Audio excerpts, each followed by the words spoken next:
Hello, welcome to the HCC Movie Makers Academy Movie Reviews. I'm Erik, Calderon. And I'm Trey, Dixon, and we just saw Dawn of the Planet of the Apes. The scary thing about them, they don't need power. Lights, heat, nothing. That's the advantage. That's what makes them stronger.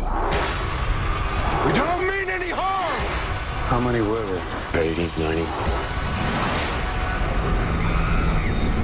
That's a hell of a lot more than 80!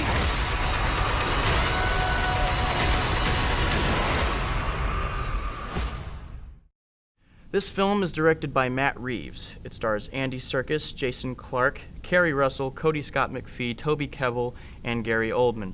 It takes place 10 years after the events of Rise of the Planet of the Apes, the first film. In this film, the simian flu virus has decimated 99% of the human population. The remaining 1% is held up in San Francisco, which encroaches on the fringes of Caesar's tribe. Tensions rise, and the drama unfolds. Erik, what did you think of Dawn of the Planet of the Apes? Well, Trey, I have to admit that I think it's one of the worst movies I've seen. Wow. It was very slow. The opening scene had nothing to do with the story. And it was boring. I mean, it was like them hunting some deer. It's kind of boring. And I just couldn't really relate to it at all. I thought that the idea of that was throughout the whole film about betrayal really sucked. I mean, why do I want to go see a movie about betrayal? Well, You know, I don't agree with your notion that the theme of the film was betrayal. I think it was doing something different. I will say that it was a mixed bag for me. I felt it was incredibly cliched in certain moments. But I'm going to go with a recommendation on this. Mm-hmm. I enjoyed the film because I feel it had more to offer than your average summer movie blockbuster. It seemed more interested in developing depthful characters and exploring notions that are sort of subtle and in the background, Mm-hmm. but they'd never hammer you over the head with these little kind of things that they're trying to express, and it was more interested in doing that kind of thing than bombarding the audience with images and sound for 2.5 hours. yeah, but it was boring. I mean, I disagree with you about developing the characters. I mean, I thought that was kind of, I mean, you've got a bunch of guys.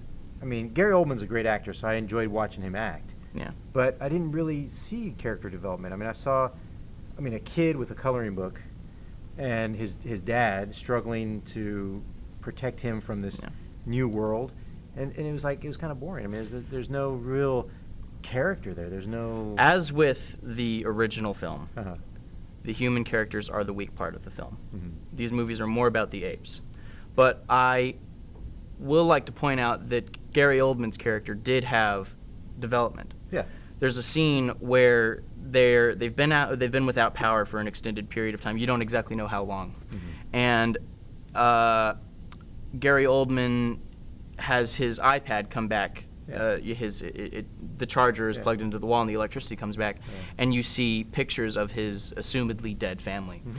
And you got to imagine, how long has it been since he's seen pictures of his children? And you got to learn that he was in the military. Yeah, and you get to learn that he was Yeah. in the military, Yeah. and you kind of get a sense that he would have been for peace had things not turned out the way that he did. But all of the other human characters are not great in terms of their development. But what I noticed instead was an interesting parallel between the way that the human dynamic is unraveled and the way that the apes are sort of presented in the film. And I thought that was lame. I mean, and I thought that was really, and I thought it was lame that you've got, I can't remember the character's name, but him and his son, Yeah. the humans, Yeah. and then you've got Caesar and his son. Yeah. And it's just like, it's just a mirror, and I really thought that was lame. I said, come on. you Why? know? Why do you think that was lame? Because I like that they took the time to do that. Yeah. Because and even the Gary Oldman character has a parallel, and it's Koba, Uh-huh. the ape from the last film who was experimented on, and it turns out he's really more the main villain of the entire film. Yeah. And I liked that Gary Oldman's character is made begrudgingly against Well, you know- against the apes. Yeah.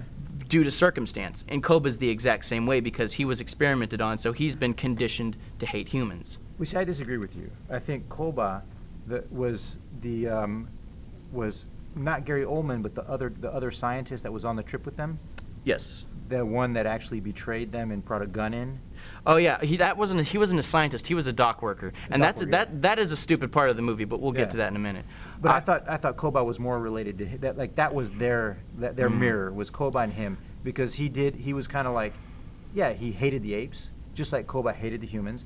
I don't think Gary Coleman's character hated the apes. Gary Coleman. It's Gary Oldman. Gary Oldman. Sorry, man. I don't think he hated the apes. I think he was just a man trying to protect and his settlement. Well, yeah, it might be more the way he stood against the apes was out of fear of what would happen to the human race if he didn't do something to protect them, whereas Koba is more more vengeful and wanting to defeat the human race because they experimented on him. But I feel like since the guy that you're talking about, the guy who was the I can't remember his name. I don't remember him either, but I know who you're talking about. He is a minor character. He's a jerk, and it's his actions that sort of unravel the drama of the film, if you think about it. But he's not a big character, so that's why I don't think he parallels properly to Koba. Mm-hmm. Yeah, but that's one thing that kind of bugged me about the film is it starts off, you see Caesar's son and his friend Ash. They're walking through the forest, and they come across this guy. And this guy gets scared. He pulls a gun on Ash and shoots him in the shoulder. Which I think is the guy that is mirrored with Koba. Yeah, and I disagree with that. But it's him who sort of causes all of the problems. And they come back later to work on the dam, and they bring him along. I mean, okay, I get that the human race is down to 1%, but you couldn't find one other factory worker other than him? Well, and this is why I think the movie was really cheesy and lame, is that Caesar does the same thing with Koba. Yeah. You know, he forgives him and lets him come on, and then that's why I'm saying these two characters are like a mirror. Yeah, well, the Jason Clarke character and Caesar are very much similar in that they try to forgive. Yeah. And it seems cheesy. And it seems like a cliche, and it is to an extent, but I like that they took the time to set it up, because with other summer movies, let's take Transformers, for example. That movie, the one that I like, by the way. the one that you like, incidentally. It's directed by a guy who doesn't respect his audience. He believes that the audience will get bored. Michael Bay believes that the audience will get bored if the camera isn't constantly moving and if there aren't explosions going off every 5 minutes and scantily clad women are running around screaming at things. He believes that that's not in a movie, then the audience will get bored. But this movie understands that in order to have a good film, you need a good story with compelling characters, or at least characters in general. And what's remarkable is that summer blockbusters negate all of those things. They completely neglect having a story. They neglect having a character or characters and I appreciate that this film tried. You cannot deny that this film tried. You may like it, you may not like it, but they really gave it their all. I agree with you that they tried. I think they failed. But I think you've got the character that brings the gun and betrays, right? Yeah. And then you've got Koba that betrays. Yeah. Right? And then I was like, it was just too, there was nothing new. For me, there was nothing new about it. Yeah. It's just a story done over and over and over again. Like even from the time of Caesar, I mean, but that's probably why they use the name Caesar for the main character, you know? And because it was kind of like Caesar getting betrayed. Yeah. And I was just, to me, and I agree with you, Michael Bay likes that excitement to keep you viewers into it, right? Yeah. And I think there has to be that into a movie to make it enjoyable. Yeah. And I guess for this movie, I wouldn't recommend going to the movie theater. I would say get it on DVD. I would say give this film a shot in the movie theaters. Yeah. It's much better than your average Hollywood type fare. In a sea of Transformers and Tammys and sex tapes and Purge anarchies, this is a breath of fresh air. Yeah. And I would recommend it. even though it is cliched, and if you're an avid movie watcher, you'll be able to see the plot twists come a mile away. But that's kind of the nature of movies now. Yeah. We've seen almost every story that there is. And when you have a Hollywood blockbuster, you want to stick to the familiar because, quite frankly, modern modern film goers don't want to see something different. They want something familiar. They want something that they can relate to. But I respect that they gave it their all and that they tried to do something different. Yeah, and then and talking about the movie blockbuster hits, I mean, they spent $170 million on this film. It's one weekend. Yeah. And they've made $240 million back. So, Yeah. so it is. Yeah, I think it's just like a cookie cutter tentpole film. Yeah, there's a checklist that they're making that Yeah. says we got to have this, we got to have Yeah. that, and we got to have that. Yeah. You know, it's a little cynical, but it's also pretty apparent that they were trying to make something that was unique. Yeah. And if we can briefly touch on the CGI in the film. It sucked.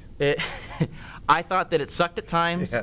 but I thought that Maurice, Yeah. there's an orangutan in this Yeah. movie. His name is Maurice, and he's the greatest. He's the greatest part of this movie. He looks amazing. You gotta admit, Maurice looks amazing. Yeah, but the other monkeys look bad. I mean, and I kind of get, okay, watching the first Planet of the Apes, and the monkey looks like a monkey. Yeah. Right? They did look like monkeys. These, they don't look the same as the first film. They're a little bit longer. Well, they're older. But they're a little bit longer. I mean, I think trying to transition. I don't know if I into- believe that. They were. I don't know if I saw that, but what I was really struck by, one of the greatest shots in the film is the opening shot, where it's just a close up of Caesar's eyes, and it just pans out. I thought that shot was great. There are little gems, visual gems in this movie. When you're primarily working with CGI, there's going to be stuff that doesn't Was work. that the opening shot? That was the very opening shot. Yeah. It wasn't. They were they didn't start with the setup of explaining where they're at right now. Oh yeah. No. Which I thought well, was the lamest way to start a movie. I didn't like that either. I mean, that was like, come on. I mean, you can. I mean, I remembered what happened. Yeah. Yeah, I remembered what happened. They didn't need to do that, but Yeah, I just thought it was lame. I mean, I thought the way they did it was. Now Obama was in it, right? Obama? Yeah. I don't like Obama himself. Did they use news footage of Obama? Yeah, they used news footage. I don't of Obama. remember that. I don't know if they actually did. I think so. I think this was the movie that they did that in the very, very beginning when they were doing the news clips. Oh, maybe that was Edge of Tomorrow. No. I think that was Planet of the Apes. Well, see Edge of Tomorrow. Edge of Tomorrow is also great. It's better than Transformers. Edge of Tomorrow was good. That was good. That was a good movie. I guess we got one degree. Yeah, and we'll finally we will eventually review something on this show where we both agree. Yeah. But yeah. And then doing Rick Boyd's, Rick Boyd has in all of his classes he's got the movie reviews, and I went through, and I enjoyed that. I mean, I thought that's one of the best things about his class is making us do those movie reviews and really diving deep into what the film is about, how it was made, who made it, the budgets, and all that stuff. Yeah. And I went through his checklist, and I'm writing the thing, and the one question that stuck out to me was, what scene in the movie stuck out the most for you? Yeah. And I could not answer that because nothing in that film stuck out. But what about you? There is a scene in this film. The most emotionally involving scene in this film. It's a great scene. It's when the powers come back. It's when the power comes back on, and Gary Oldman looks on his iPad and he sees a picture of his children. Yeah. And he starts crying. Yeah. I was like, that's a great scene because you actually, with this one quick cut, you learn volumes about his character. Yeah. And the movie is sort of peppered with little moments like that. Yeah. And so I while the movie is very cliched at times, it's also got that in it. Yeah. And while it's talking about ideas and it's developing characters, you also get apes on horses shooting machine guns at people. And I don't know, it's got the thoughtful stuff for the people who need characters, for the people who actually want a story. Yeah. I know that not everybody wants to go to a movie theater and sit through character development. I understand that. But it has that, and it also has the Transformers moments where you've got apes on horses shooting people. Well, I thought, it's interesting because now we're just talking just now, and I was remembering the scene which was actually in one of the trailers, where he's kind of spying on the camp, and he rolls in, one of the Cobot rolls in and sees the guy sitting there with machine guns, and he's acting like a circus monkey. Yeah, and then he picks up the gun, acting like a circus monkey, and he shoots the guys. Yeah. And I thought, well, that could have been a good scene, but I think they added a little bit too much of the evil side of Cobot in that scene to make it kind of funny and lighthearted. Well, you know, his character you can tell that it's under the surface. You Yeah. can tell that he hates humans. Yeah. But you've never actually gotten. I don't believe there was ever a scene before that scene in the movie where you actually saw him put his hatred into action. Yeah. So I think that was used appropriately because Yeah. you actually finally got to see the lengths at which he's willing to go to you know, destroy the humans Yeah. and have apes prevail, and you know, I like that scene. Yeah. Yeah. I didn't like it. Well, I guess I would recommend it, and you would not recommend it. No, wouldn't recommend the movie. I think it's a DVD. I think going to the theater and wasting, you know, and that's another thing you got to take into account for me, anyways. You go to the theater, let's say you go on a date, or I go with my wife, maybe take my kids. I mean, you know, that's $100 deal. It's not just. You got a lot of kids. Yeah. Well, you know, no, it's the entrance fee. The popcorn is more expensive. Yeah. Don't get popcorn. Well, you know, you go to a film. I want to get some popcorn and enjoy a soda. So it's a big deal. You know, it's $100, and I don't think it's worth that. You know, I think that's like a DVD film. Yeah.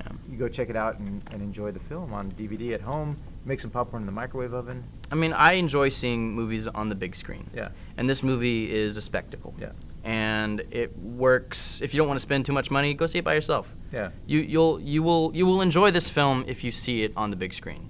It'll be an expensive night out if you take a bunch of people with you. I would recommend going by yourself so you don't have to spend too much money. It's a spectacle. It's worth seeing on the big screen. Well, with that, thank you very much for watching the show. And again, I disagree with Trey. Trey says go see it. I say stay at home, watch it on DVD. And that's all for us today. You got anything else to add, Trey? No, I'm good. Go Okay. see it. It's pretty good. Thank you very much. Bye-bye.